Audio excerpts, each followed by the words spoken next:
चुनाव में 21वें राउंड की मतगणना पूरी हो गई और एसपी के सुधाकर सिंह 25,000 वोटों से आगे हो गए। इस वक्त की बड़ी खबर आपको बता दें, 21वें राउंड की मतगणना पूरी हो गई और लगातार पहले राउंड से बढ़त बनाई हुई है सुधाकर सिंह ने और 25,000 वोटों से सुधाकर सिंह आगे हो गए हैं। तो घोसी उपचुनाव से जुड़ी ये बड़ी खबर सामने आ रही है। तो 21वें राउंड की मतगणना पूरी हो गई है। समाजवादी पार्टी के सुधाकर सिंह 25,000 वोटों से आगे चल रहे हैं। तो सुधाकर सिंह की बात करें तो 25,133 वोटों से इस वक्त वो लीड कर रहे हैं।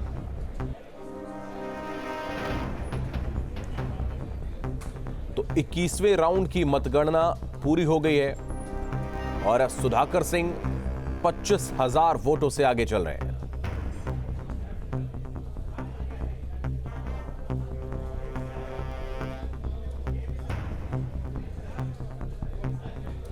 तो लगातार हर एक अपडेट न्यूज स्टेट आप तक पहुंचा रहा है और सुधाकर सिंह 25,000 वोटों से आगे चल रहे हैं। लगातार समाजवादी पार्टी ने लीड बनाई हुई है और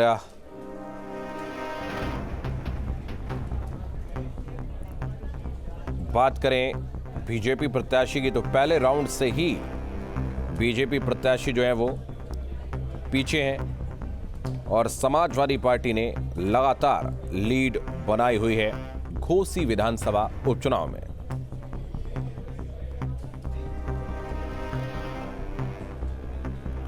तो उपचुनाव में 21वें राउंड की मतगणना पूरी हो गई है और 25,733 वोटों से सुधाकर सिंह आगे चल रहे हैं। तो घोसी विधानसभा उपचुनाव का ये अपडेट सामने आया है।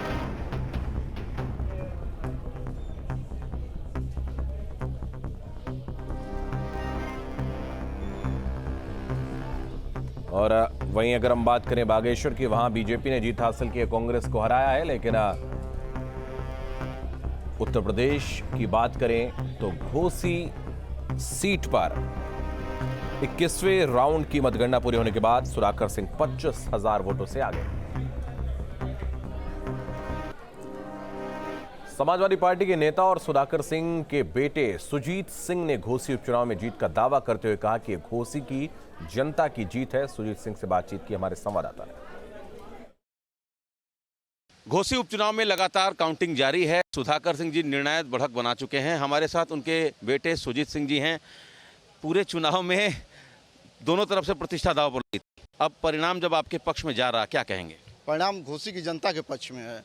घोसी की जनता विजयी हुई है और शुरू से कह रहे थे कि इस बार ये चुनाव घोसी की जनता बनाम बाहरी का चुनाव है और घोसी की जनता ने इस बार अपने बेटे को चुना है। हम धन्यवाद देते अपने नेता माननीय अखिलेश यादव जी को, जिन्होंने अंतिम दम तक विश्वास बनाए रखा सुधाकर सिंह जी पे और टिकट दिया। और घोसी की जनता आज अपने बेटे के साथ खड़ी थी और भारी वोटों से अपने बेटे को जिताने का काम किया। ओम प्रकाश राजभर तो एक तरीके से ये दावा कर रहे थे कि राजभर वोट, निषाद वोट, कुर्मी, कोयरी सब वोट हमारी तरफ आ रहा। दारा सिंह खुद चौहान हैं तो चौहान वोटर भी आएंगे। तो उनका गणित तो था कि हम लोग 1 लाख वोट से ज्यादा से जीतेंगे।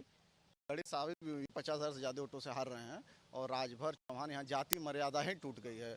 पूरे समाज के लोग, सर्व समाज के लोग अपने बेटे सुधाकर सिंह जी के साथ थे। सर्व समाज यह चाहता था कि हमें ऐसा नेता मिले जो हमारे सुख में, दुख में, हमारे घर मरने में, जीने में, न्योता में, हर मौके हमारे घर उपस्थित रहे। और वैसा केवल एक ही नेता है मऊ जनपद में, सुधाकर सिंह, जो हमेशा 24/7 अवेलेबल रहते हैं।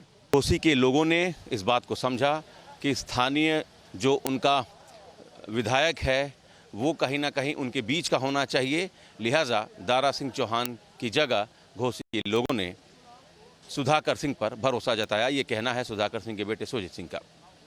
वीडियो जर्नलिस्ट प्रदीप के साथ अमित सिंह, न्यूज स्टेट, घोसी।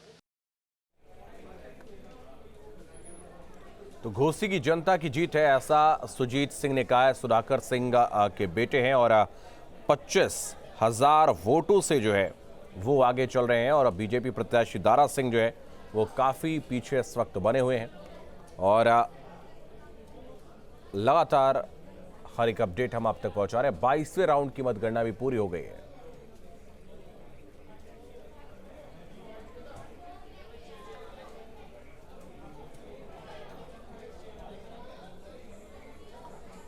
तो तो लगातार हर एक अपडेट न्यूज स्टेट आप तक पहुंचा रहा है। हमारे साथ जो खास मेहमान भी जुड़ रहे हैं उनका परिचय आपसे करवाते हैं। तारिक खान समाजवादी पार्टी से हमारे साथ जुड़ रहे हैं। उसके अलावा संजय चौधरी भारतीय जनता पार्टी से हमारे साथ हैं। प्रियंका गुप्ता कांग्रेस से हमारे साथ हैं और अनुपम मिश्रा वरिष्ठ पत्रकार हमारे साथ इस वक्त जुड़ रहे हैं। आप सभी का बहुत स्वागत है हमारे साथ जुड़ने के लिए। तारिक खान, सबसे पहले मैं आपके पास आऊँगा और जिस तरीके से जो अभी तक के रुझान सामने आए हैं घोसी सीट के, उसके लिए आपको बहुत शुभकामनाएं। लगातार आप लीड बनाए हुए हैं, क्या कहेंगे?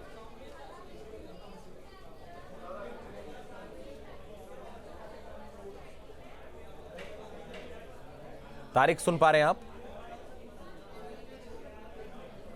आवाज आ रही है आपको तारिक खान? शायद उन तक हमारी आवाज नहीं पहुंच रही, हम उनसे जुड़ेंगे। संजय चौधरी बीजेपी से हमारे साथ हैं। संजय जी, आप सुन पा रहे हैं? संजय जी, आवाज आ रही है आपको? प्रियंका, आपको आवाज आ रही है? तो चलिए हम जुड़ने की कोशिश करेंगे। अभी संपर्क हमारा नहीं हो पा रहा है जो हमारे साथ मेहमान जुड़े हैं। तो घोसी की जनता की जीत है, ऐसा सुजीत सिंह ने कहा है।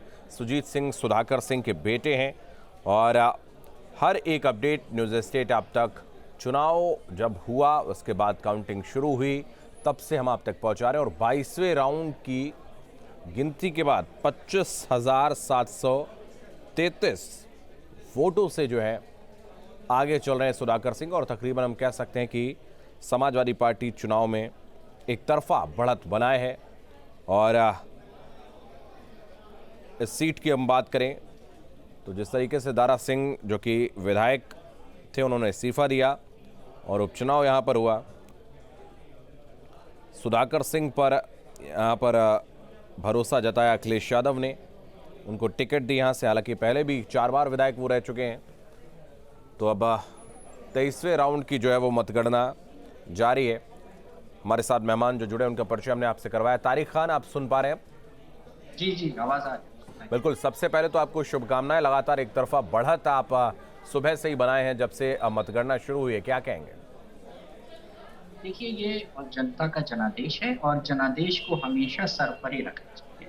और समाजवादियों ने यही बात सिखाई है कि जब जनता जनादेश दे तो बड़ी विनम्रता से उसको स्वीकार करना चाहिए और जनादेश देने वालों का शुक्रिया अदा करना चाहिए। घोसी की महान जनता का समाजवादी परिवार और इंडिया गठबंधन दिल की गहराइयों से शुक्रिया अदा करता है कि उन्होंने समाजवादियों के ऊपर यकीन जताया और जो मॉडल था योगी साहब का, मोदी साहब का, उसको रिजेक्ट किया।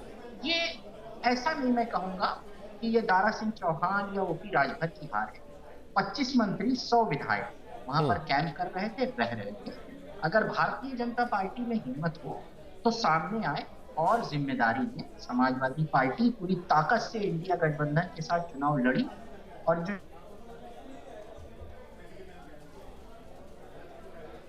ठीक है, समाजवादी पार्टी ने बेहतर परफॉर्मेंस किया, हम इसके लिए मुबारकबाद देते हैं।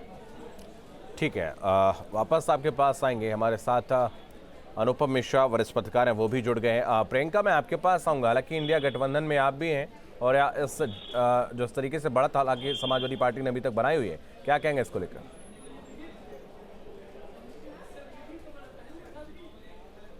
क्या जीत हो रही हो तो इस बात का प्रतीक किस तरह से प्रदेश की जनता हो या देश की जनता हो, हर तरह से भारतीय जनता पार्टी की चाल चरित्र और चेहरा है, जिसकी कार्य की नीतियां हैं, उनसे पूरी तरह से जो है ऊब चुकी।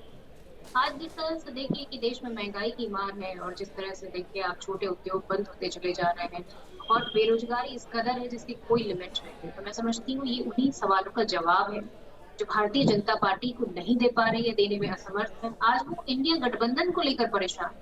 उसका असली मुद्दा पता है, ये देश की जनता और इसके लिए जो उनकी जिम्मेदारियां थी अपने कार्यकाल को लेकर कुछ भी आज बताने को नहीं, परंतु आज उनके पास सिर्फ लड़ाई का एक ही मुद्दा है कि वो इंडिया गठबंधन का नाम कभी तो जो है आतंकवादी संगठन से तुलना कर देते हैं, कभी ईस्ट इंडिया कंपनी से तुलना कर देते हैं। अब तो इतना ज्यादा उनको ये जो है मतलब एक होता है ना कि एक सीमा से पार हो गया कि वो देश का नाम ही बदलने की बात करते हैं।